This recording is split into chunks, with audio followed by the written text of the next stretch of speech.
तुम्ही या शिल्लक पिठाचा काय करता? आता माझ्याकडे हा एक उंडा आहे उरलेसुरलेस, फेकून तर देता येत नाही, त्याचंच काहीतरी करायचं. मस्त कांदा कट करून घेतलाय बारीक, त्याच्यात लाल तिखट, कोथिंबीर आणि मीठ टाकलं. निंबू पण पिळून घेतला बरं का. थोडेसे तीळ टाकले. मस्त अशा हाताने मिक्स करून घ्यायचा. थोडीशी पोळी लाटून घेतली. त्याच्यावरच कांदा स्प्रेड केला. चारही बाजूनी फोल्ड केला आणि मस्त अशी त्याची पोळी लाटून घेतली. आता ही पोळी तर जाडसरच होणार आहे. मस्त तव्यावर दोन्ही साईडने भाजून घेतली. आता तूप लावा, तेल लावा, खायला भन्नाटच लागते बरं का. एवढा सगळा पसारा माझ्या फ्रीजवर, जो येतो तो सगळा फ्रीजवरच ठेवून जातो.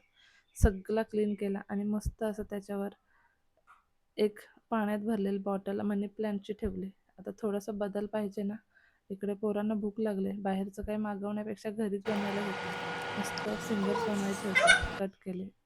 थोडेसे उकडले आणि मस्त सुक्या कापडावर काढले, तळून घेतले आणि पेरी पेरी मसाला टाकला. दोघांची भांडण होते, मस्त इव्हन त्यांना वाटून दिले आणि मी सुद्धा ट्राय केले. चला भेटू उद्या, बाय.